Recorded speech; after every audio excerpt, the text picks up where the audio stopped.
주님께서 지키라는 거예요. 지금 그분께서 그에게 이르시되 네가 어찌하여 나를 선하다 하느냐. 명령대를 지키라. 너는 간음하지 말라.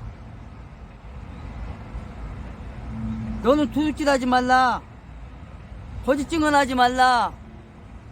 지금 18절에 나와 있잖아요. 마태복음 19장 18절에 이렇게. 지금 예수님께서 이걸 말씀하신 거예요. 지금 이걸 지키라고 지금 누구에게? 청년에게 18절에 나오는 이 말씀을 지키라. 이렇게 예수님께서 10계명과 함께 이웃 사랑하는 새 계명을 말씀하셨던 것입니다. 지금 이것을 네가 행해라. 이 청년에게. 그러나 이 청년은 자기의 자만심을 깨닫지 못했어요. 오늘도 주께서는 구약의 모든 율법과 계명을 통해서 또 신약의 새 계명을 통해서 우리들에게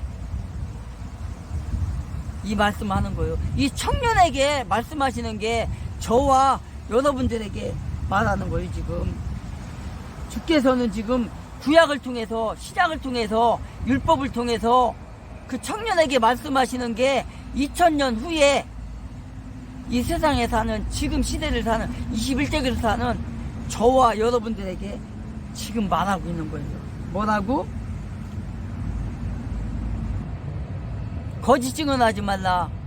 간음하지 말라. 도둑질하지 말라. 살인하지 말라.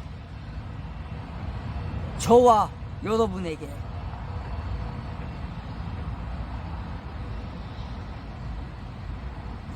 이 성경은 전적으로 다요.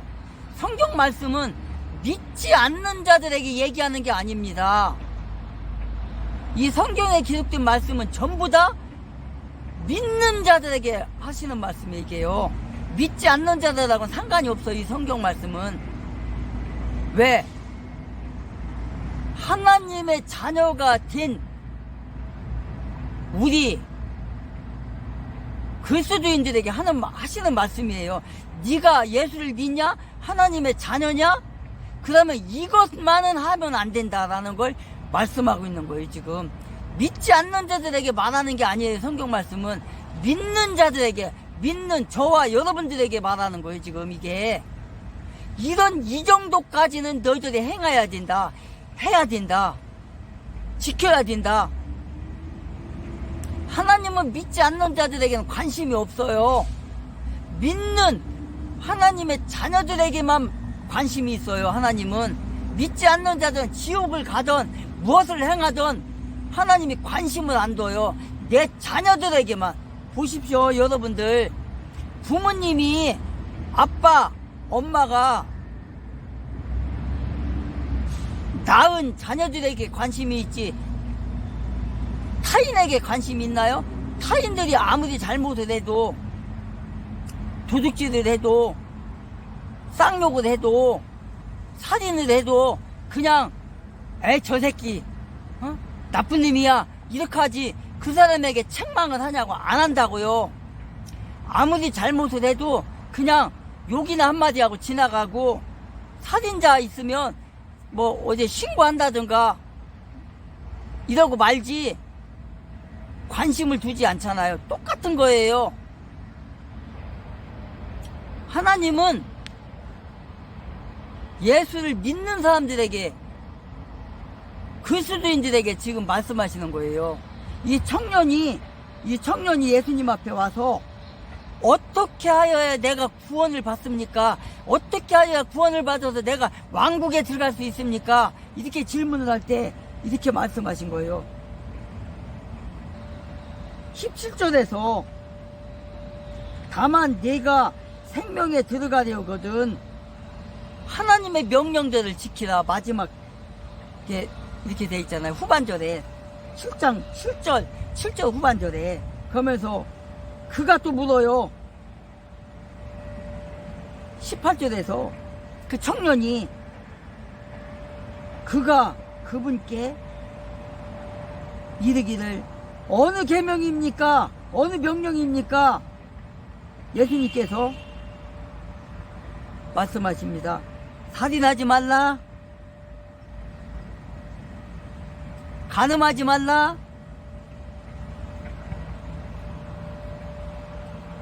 거짓 증언하지 말라, 거짓말하지 말라, 이렇게 말하는 거예요. 믿는 사람, 예수 믿는 사람들이 최소한으로 해야 할 행동을 지금 얘기하는 거예요. 이걸 지키라는 거예요. 지키지 않으면 어떻게 된다는 거예요?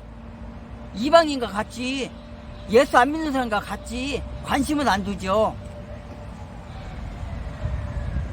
19절에 보니까 네 아버지와 어머니를 공경하라. 또 너는 네 이웃을 너 자신과 같이 사랑하라 하는 명령이니라 하시니, 그 청년이 그분께 이르기를 이 모든 것은 내가 어려서부터 지켰는데 내게 아직도 부족한 것이 무엇이니까 하므로, 21절에 예수님께서 그에게 이르시되 네가 완전하게 되려거든 가서 네가 가진 것을 팔아 가난한 자들에게 주라. 그리하면 하늘에서 네게 보화가 있으리라. 그리고 와서 나를 따르라 하시매, 22절에 그 청년이 많은 소유를 가졌으므로 그 말씀을 듣고 근심하며 떠나가니라. 19, 20, 21, 22절에 이렇게 불행한 청년입니다. 지금 이 청년이 이렇게 불행해요. 예수님께서 이렇게 말씀하셨지만 이는 깨닫지 못하고 뭐래요? 지금 떠나갔대요. 청년이 근심하며 떠나가니라. 20절에서 청년은 이 모든 것을 내가 지켰다고 얘기를 해요. 율법과 계명에 대한 모든 것을 어떻게 떼요? 청년이? 아, 예수님, 나 이거 지켰는데요, 다? 어디서부터 지켰어요, 이거? 교만이죠. 자만이죠. 자기가 다 행했대요, 이거를. 지켜왔대요. 자신의 영적 자만심을 지금 드러내고 있는 겁니다, 지금. 자기의 상태를 말하고 있는 겁니다. 깨닫지 못한 거예요. 이 세상에서 율법 전부를 지켜놓으라고 지금 얘기하고 있는 거예요. 이 세상에서 누가 지킬 수 있어요? 율법을 다 행할 수 없어요. 아까 출애굽기 봤죠? 20장 15절부터 간음하지 말라, 도둑질하지 하지 말라, 살인하지 말라, 거짓 증언하지 말라. 아까 봤잖아요, 우리가. 그거 지키는 사람이 있습니까? 못 지켜요. 세상 어떤 사람도 못 지켜요. 10계명 중에서 그것만도 못 지켜요. 그거 4개만도. 그래, 어떻게 해서 살인죄는 저는 면했다고 하자고요. 그냥 간음을 안 하나요? 도둑질 안 하나요? 거짓 증언 안 하나요? 한단 말이에요. 살인하지 말라 했는데 살인 안 했다고요, 우리가? 말로서 살인 안 했나요? 직접적으로 사람을 죽이진 않았지만 말로서 상대방이 낙심하도록 만들었잖아요. 그게 살인한 거예요. 꼭 살인을, 육체적인 살인을 해야 그게 살인이가 아니라고요. 상대방이 넘어지게 하는 것도 살인이에요. 그래서 6789 계명을 다 어긴 거예요, 우리가. 근데 이 청년은 뭐래요? 자기가 다 지켰대요, 이거를. 언제 지켰어? 지가 신이야? 못 지켰어요. 그래서 예수님께서 기대하신 것은 이러한 대답이 아니라는 거예요. 주께서 말씀하신 율법과 생명의 참된 의미가 무엇인지를 알고자 하는 이 질문에 청년은 대답하지 못했어요. 이 어리석은 청년은 자신의 외적 선행만을 과시하듯이 아직도 무엇이 부족한지를 깨닫지 못한 거예요, 지금. 나는 어디서부터 그 일을 다 지켰습니다. 당당하게 지금 말하고 있어요. 얼마나 잘못된 것입니까? 이 청년은 자기가 지금 무엇을 말을 하는지, 무엇을 말하는지 모르고 있어요, 지금. 이 청년은 지금 치명적으로 지금 자기에게 부족한 것이 있다는 것을 몰라요. 무엇이 부족합니까, 지금? 믿음이지요. 하나님의 은혜지요. 구원이지요. 구원과 믿음과 생명은 누가 주는 거예요? 하나님이 주시는 거예요. 그런데 이 청년에게는 치명적으로 부족한 것이 바로 오직 하나님의 은혜, 구원을, 그 믿음을 깨닫지 못한 거예요. 하나님의 은혜로 구원받는다. 그 은혜를 깨닫지 못하고 오히려 자기의 의만을 드러내면서 내가 이걸 다 행했습니다. 지켰습니다. 무엇이 부족한 게 있습니까? 이렇게 물어보는 거예요, 지금. 이 청년은 자기의 지금까지 살아온 그의 행위, 걸어왔던 걸어오면서 이 세상을 살아오면서 자기가 이 정도면 됐지 했던 그 자만심에 빠져서 나는 살인하지 않았고 도둑질하지 않았고 살인하지 않았고 간음하지 않았습니다. 이 정도면 되는 거 아닙니까? 라는 자만심에 빠져 있었던 거예요.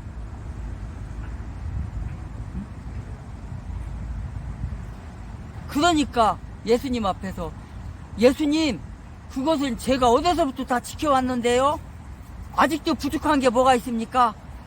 당당하게 질문한 거예요. 자기가 지금 무슨 말을 하는지도 몰라. 믿음을 가진 하나님에 대한 지식을 소유하는 일은 성령의 도우심으로만이 가능하다는 것을 알지 못하고 있었던 것입니다. 이 사람은 지금. 그리고 21절에서 뭐라고 그래요? 예수님께서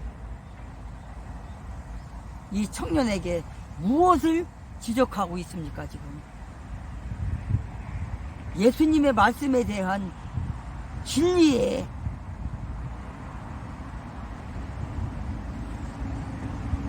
대한 파악을 못하고 있는 거예요, 지금. 예수님의 말씀 속에 있는 진리의 말씀은 뭡니까? 구원. 네가 이걸 깨달았느냐?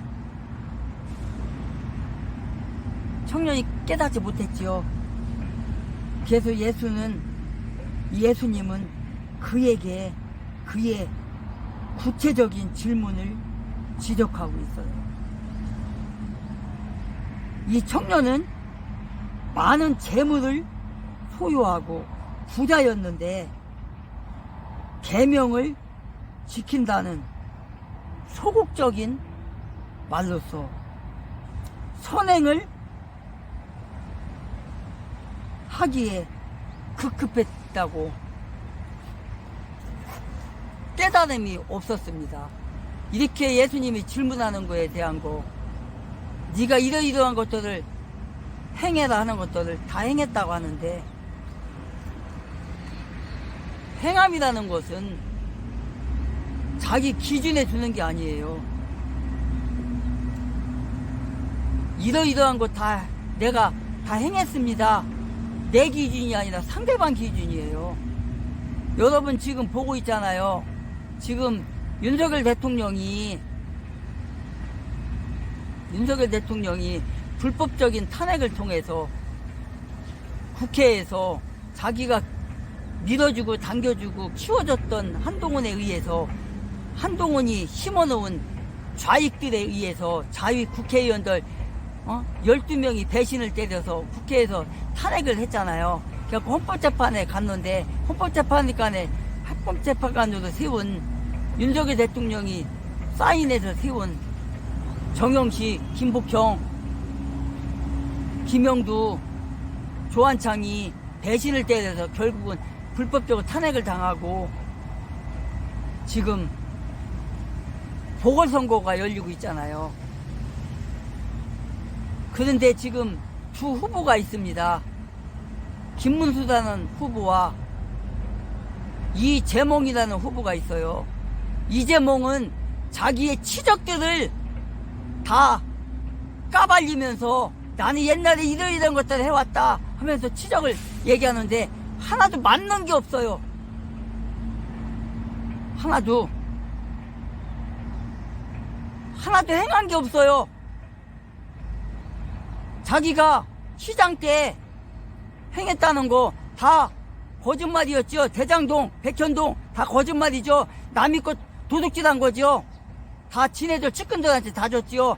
몇 조 원이나 되는 거를.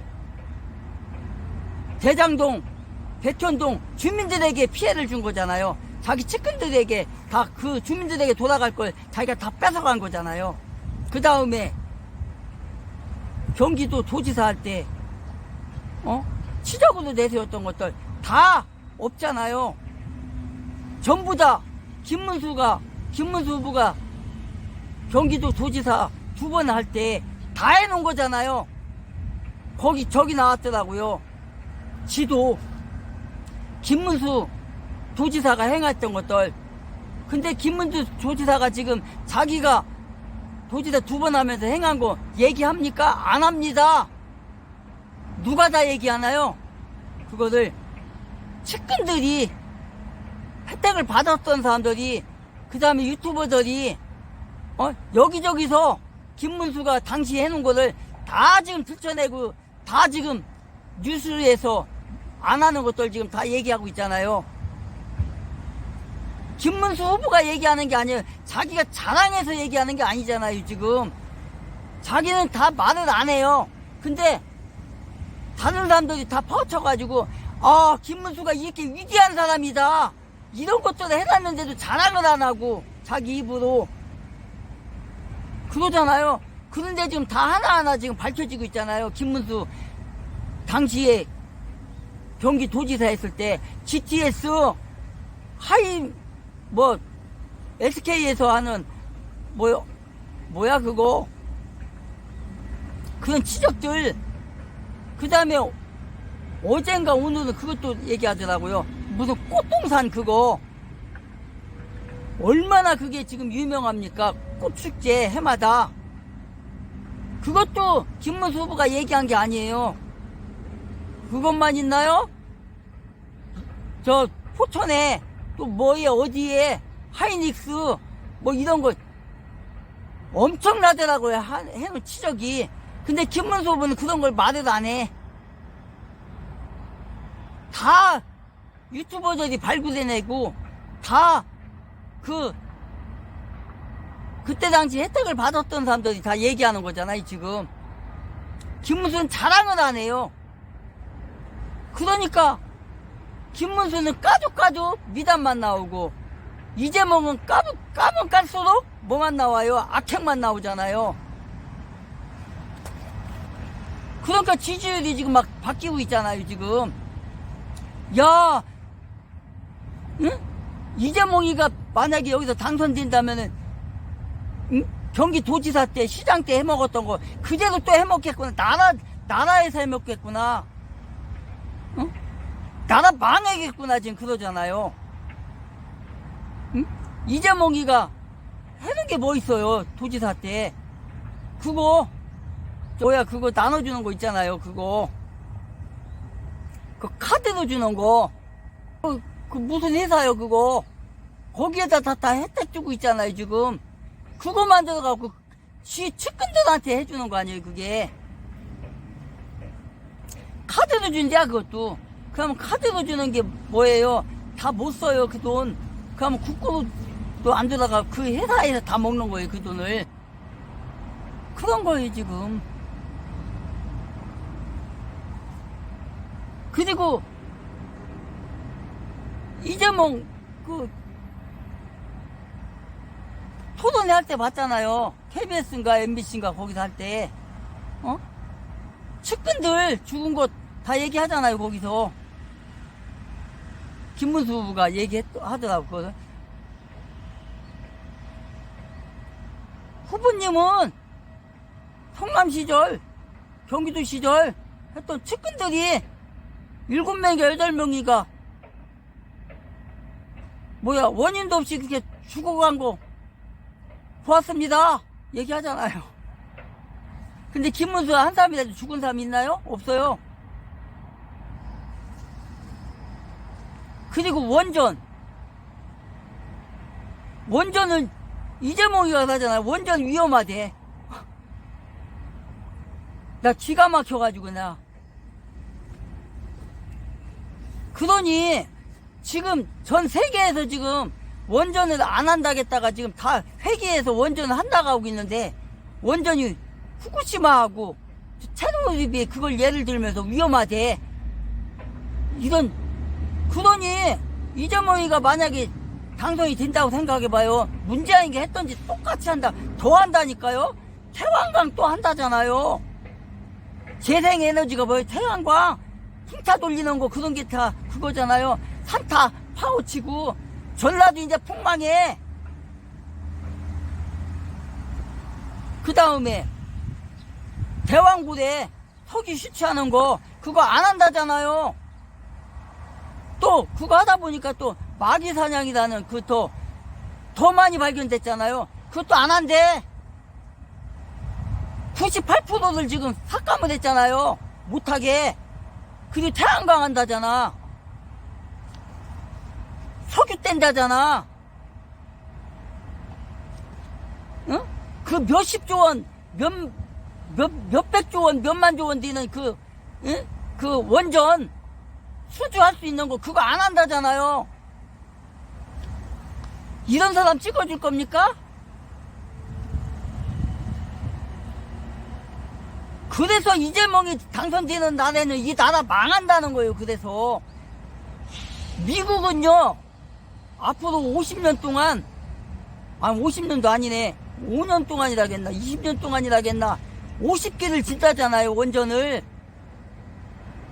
그러니까 50기면은 우리나라가 그거 수주받는다고 생각해 봐봐요. 그게 몇 조 원이야. 그걸 포기하는 거잖아요. 이재명이 되면. 그리고 중공은 지금 어때요? 앞으로 몇 년? 몇 년 동안 150기인가를 진다잖아요. 그럼 결국은 어떻게 돼요? 우리나라는 도태되는 거야. 이재명이 되면. 원전 기술 세계 1위인 우리나라가 이제 원전을 못 짓는 거잖아요. 원전을 우리나라에서 포기하는데 어떻게 질 거야? 수출을 어떻게 할 거야? 그럼 누가 해요? 중공이 다 하는 거야. 이재명이가 그렇게 하려고 하는 거예요. 중공에 다 주려고 하는 거예요. 이래도 이재명이 선택할 겁니까? 이게 악행인 거예요. 이게 나라 망치는 일을 앞장서는 게. 그래서 이번 김문수가 안 되면은 나라 망한다는 거예요. 그래서 거짓 증언하지 말라 했는데 이재명이가 지금 뭘로 지금 재판받고 있습니까? 거짓 증언으로 이중으로 재판받는 거잖아요. 또 뭘로 재판받고 있어요? 이재명이가 도둑질한 걸로, 법카 쓴 걸로, 자기 측근들한테 준 걸로, 다 해먹은 걸로, 대장동, 백현동 다 자기 친인척이나 자기 배수연이나 자기 측근들에게 다 준 거 아니에요. 그게 도둑질이잖아요. 강도질이잖아요. 여기 18절에 도둑질하지 말라, 거짓 증언하지 말라. 18절에 살인하지 말라. 이재명한테 다 해당되는 거잖아요. 이재명 측근들 7명이 8명 살인당했잖아요. 살인인지 뭐 자살 당한 건지 했잖아요. 그 다음에 18절에 다 나오네. 하지 말라. 이제 이재명이 도둑질 했잖아요. 법카만 해도 도둑질 한 거잖아. 김혜경이 법카 다 써가지고 몇 억을 썼잖아요. 그 다음에 거짓 증언 했잖아요. 지금 이번에 거짓 증언하는 그게 뭐예요? 지금 그 파기 자판으로 가라니까 조이대가 파기 자판에다가 파기 파송으로 가는 바람에 지금 재판이 멈춰야지. 그게 거짓 증언이야. 그 사건이야. 거짓말한 거 다 포함되네. 그래서 네 아버지와 어머니를 공경하다 했는데, 이렇듯이 세상에는요, 이 부자 청년처럼 학문적 지식과 삶의 다양한 경험으로 높은 수준으로 오는 자들이 많지만, 그들이 모두 하나님께 대한 뭐예요? 받은 지식과 받은 믿음과 받은 신앙과 고백이 없다는 거예요. 구원관이 없다는 거예요. 지식만 높으면 뭐해? 재물만 많으면 뭐해? 하나님께 대한 지식을 소유하지 못하였는데, 성령의 도우심을 받지 못하는데, 구원받지 못하고 하나님의 나라에 들어가지 못하는데, 이게 다 무슨 소용이 있냐고요. 지금 이게 이웃을 섬기다 했는데 자기의 지식대로 이웃을 섬긴 거 아니에요. 기준을 자기 귀에 둔 거잖아요. 기준을. 이재명처럼 김문수는 자기 기준을 안 뒀잖아요. 국민의 그 도에, 시에, 나라에, 국민들에게 맞는 기준을 두고 한 거잖아요. 그러니까 자기가 한 치적을 얘기 않잖아요. 그러니까 미담이 얼마나 많아.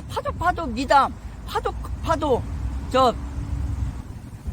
악행, 그것도 뭐라 하던데? 이제 뭐 파도 나쁜 것만 나온다 하는 걸로. 그래서 모두 하나님에 대한 지식과 받은 믿음을 가지고 살아야 된다. 그것이 하나님에 대한 지식이요, 성령이요, 성령의 도우심을 받는 거고 하나님의 도우심을 받는 겁니다. 그게 바로 어디서부터 지켰나이다가 아니라 잘못 배웠습니다. 회개하고 돌아오는 수밖에 없다는 거예요. 20절.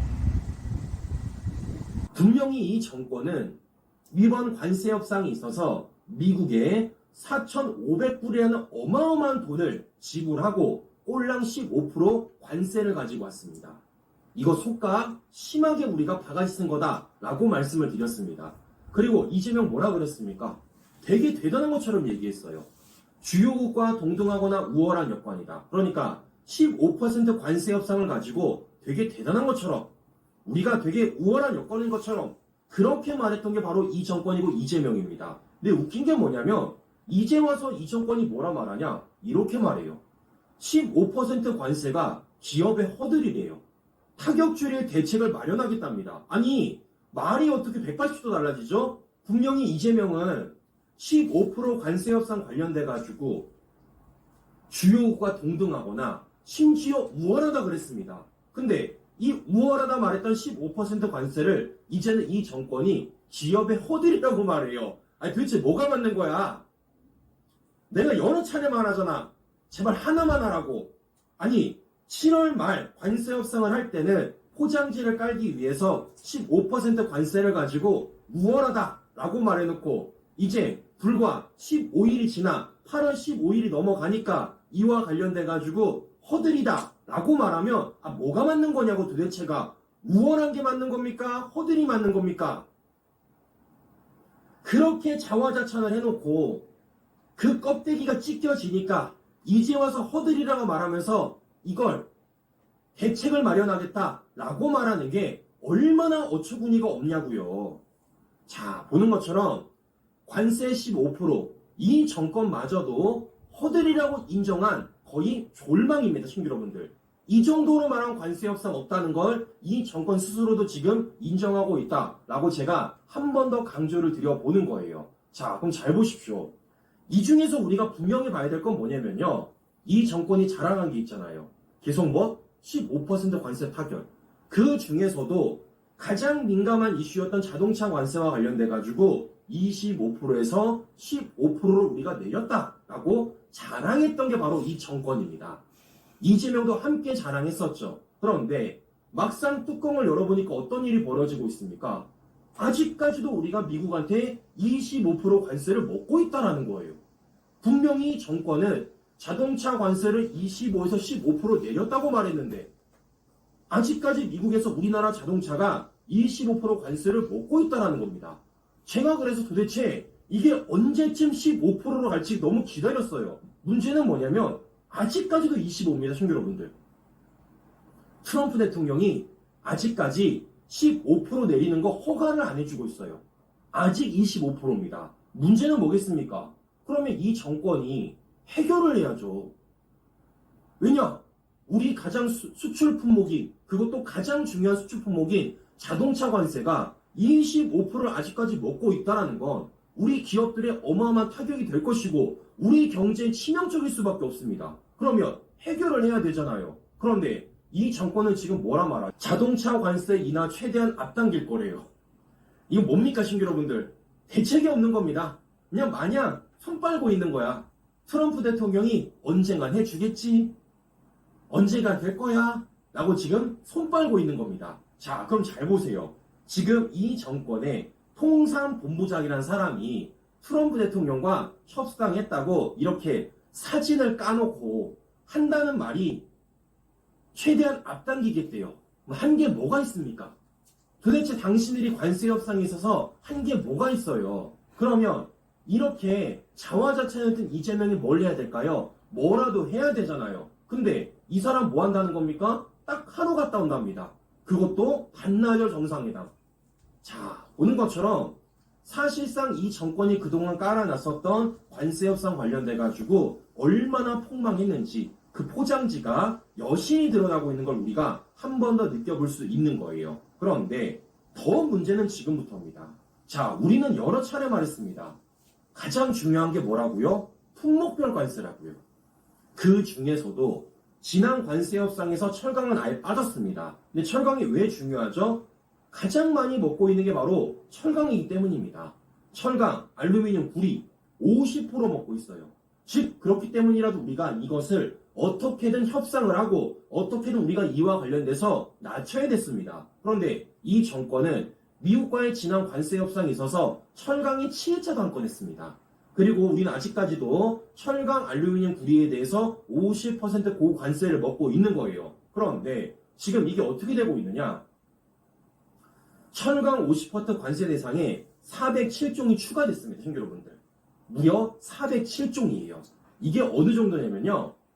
기계, 통조림, 포크까지 다 먹습니다. 사실상 조금의 철만 들어가도, 조금의 알루미늄만 들어가도, 조금의 구리만 들어가도 다 먹는 거예요. 물품을 보여드립니다. 이 정도입니다. 뭐 냉장고, 냉동고는 그렇고요. 화장품, 그러니까 뚜껑에 알루미늄 조금 들어가 있으면 먹는 거예요. 자동차 부품, 엘리베이터, 뭐 트럭, 네, 뭐 엔진 부품, 변압기 등등등 이런 식으로 관세를 다 먹고 있는 겁니다. 그게 지금 무려 몇 개라고요? 다 407종이라는 거예요. 그럼 잘 보십시오. 이게 지금 보시면은 완성품도 있겠지만요. 뭐도 있습니까? 완성되기 전에 부품도 있잖아요. 즉, 이 관세라는 건 우리가 완성품에 먹는 것뿐만 아니라 그 완성품을 만드는 부품에도 먹고 있다는 거고, 그것은 우리에게 단순히 끝이 아니라 시작부터 끝까지 모두 다 문제가 될 수밖에 없다라는 겁니다. 자, 그럼 우리는 봐야 됩니다. 지금 자동차 부품, 냉장고에 적용한다고 언론들이 보도를 하고 있어요. 근데 자동차 부품이나 냉장고 다 어떤 겁니까? 대기업들입니다. 즉, 자동차 부품 관련돼서 냉장고, 전자제품 관련돼가지고 대기업들은 50% 관세를 먹지 않게 뭘 할까요? 미국에 가면 되는 거예요. 미국에 공장 지으면 더 이상 이 관세 먹지 않고 미국에 팔 수 있는 겁니다. 근데 문제는 뭐겠습니까? 대기업들이야 이런다고 치지만 가장 문제는 우리 중소기업들 아니겠습니까? 왜냐? 더 이상 대기업들로부터 일감을 못 받아요. 왜냐? 우리나라 중소기업들이 만드는 철강, 알루미늄, 구리 제품은 미국에 50% 관세를 먹고 그걸 먹지 않기 위해서 대기업들이 떠나게 되는데 우리나라 중소기업에 누가 일감을 주겠냐고요. 즉, 우리나라 중소기업에 어마어마한 타격이 될 수밖에 없다는 겁니다. 자, 더 문제는 뭘까요? 이렇게 기업들이 미국에 공장을 지어지게 되면요. 당연히 우리나라 공장은 문을 닫을 수밖에 없어요. 이러니까 당장 자동차, 냉장고 관련돼가지고 현대제철이 희망퇴직을 접수받고 있고 LG전자도 희망퇴직을 실시하고 있습니다. 점점 문을 닫고 있는 겁니다. 그러면 결국에는 고통받는 게 누굴까요? 우리 서민들이죠. 공장이 문을 닫아. 일자리가 사라져. 대기업이 떠나서 중소기업이 일감을 못 받아. 그 중소기업은 또다시 폐업을 하고 중소기업 다녔던 근로자들은 한순간에 직장을 잃어버리고 그런 식으로 이 경제가 점점점 몰락할 수밖에 없다라는 겁니다. 그런데 이와 관련돼서 이 정권은 지금 뭐라고 말하고 있습니까? 마냥 손만 빨고 있어요. 아유, 되겠지. 될 거야. 라는 식으로 말을 하고 있고 심지어는 민주당은 뭐라고 말하고 있습니까? 마치 이재명이 이번 회담에서 뭔가 성과를 낼 수 있는 것처럼 그런 식으로 또다시 국민들을 호도하고 있다는 겁니다. 자, 지금 보는 것처럼 그동안 이 정권이 관세 협상 관련돼서 뭔가 된 것처럼 말하고 뭔가 성과가 있는 것처럼 말을 했는데 막상 뚜껑을 열어보니 그 시간이 지나 보니 협상이 된 건 아무것도 없고 오히려 더 악순환이 가속되고 있는 걸 우리가 확인해 볼 수 있는 겁니다. 그런데 더 문제는 뭘까요?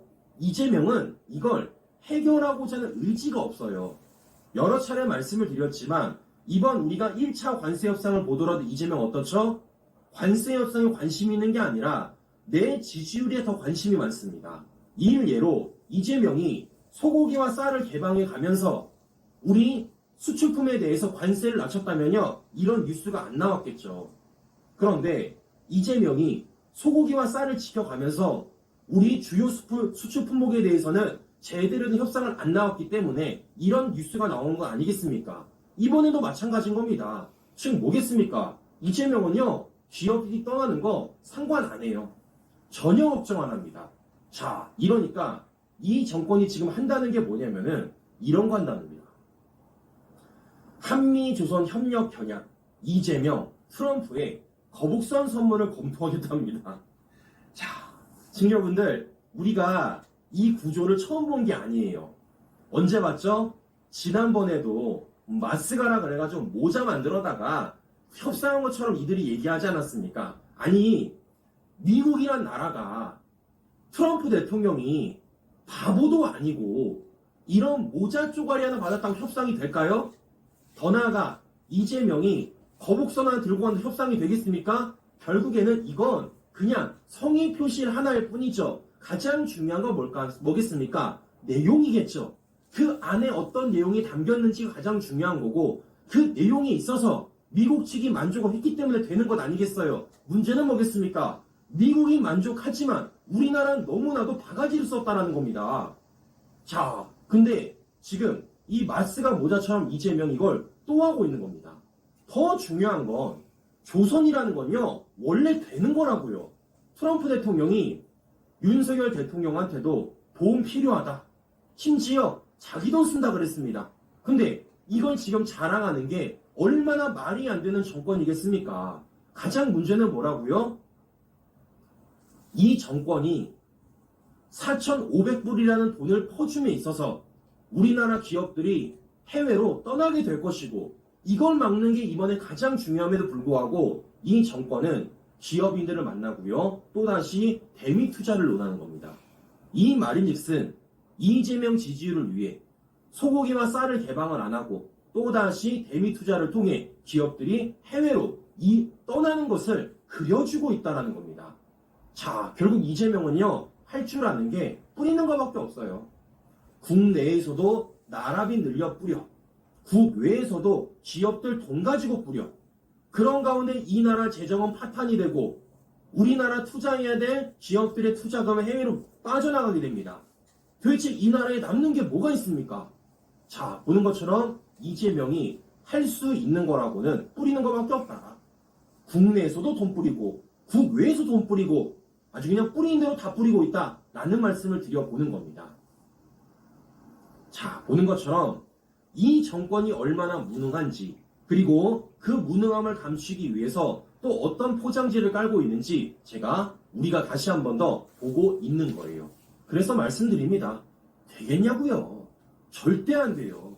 누가 뭐라 그래도 외교 안보적으로 이재명이 가장 무능하다라는 건 이미 우리 국민들이 뼈저리게 경험했고요.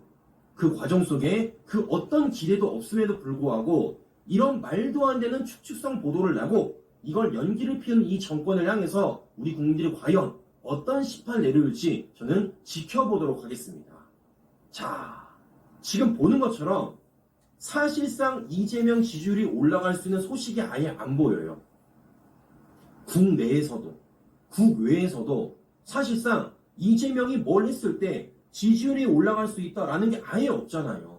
그러면 한다는 게 뭐겠습니까? 결국엔 특검밖에 없다고요. 결국에는 상대 진영을 향한 수사밖에 없습니다. 근데 문제는 뭘까요? 이젠 이것도 안 통합니다. 왜냐? 국민들이 너무 지겹다고. 이제는 지금도 매일같이 특검발 단독 뉴스가 쏟아지고 있고 그 뉴스가 쏟아지는 가운데서 좌파 언론사들은 이걸 대서특필을 하고 있습니다.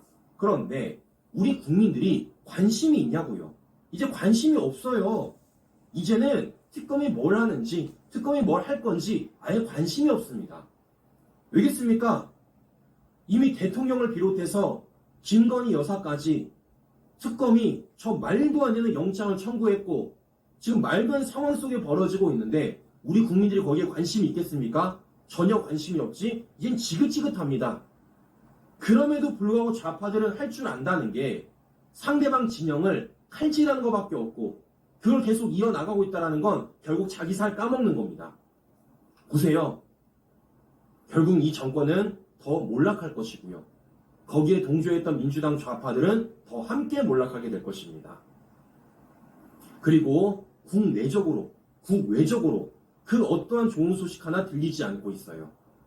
오늘 썸네일을 보여드렸지만 자동차 관세는 아직까지 25%가 유지되고 있고요. 더 나아가 철강 관세 50%는 407종으로 아예 늘려놨습니다. 우리 경제는 더 몰락하게 될 것이고 그 몰락하는 가운데 고통받는 건 우리 국민들일 겁니다. 과연 이재명이 이와 관련돼서 어떠한 포장지를 깔 수가 있겠습니까? 이제는요, 포장지를 깔아도 안 되고요. 그 포장지에 속는 국민도 없을 거예요. 이렇기 때문에 과연 이와 관련돼서 앞으로 어떤 뉴스가 들릴지, 과연 이걸 또 이 정권이 어떻게 호도를 할지 저는 끝까지 지켜보고 관련된 내용들 팩트체크를 통해서 반박해드리도록 하겠습니다.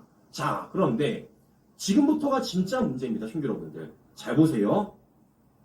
제가 지금까지는 미국 관세 협상이 있어서 경제적인 분야를 말씀을 드렸습니다. 그런데 우리가 관세 협상이 있어서 경제적인 분야보다 더 관심 있게 보는 게 뭡니까? 바로 안보 분야입니다. 왜냐?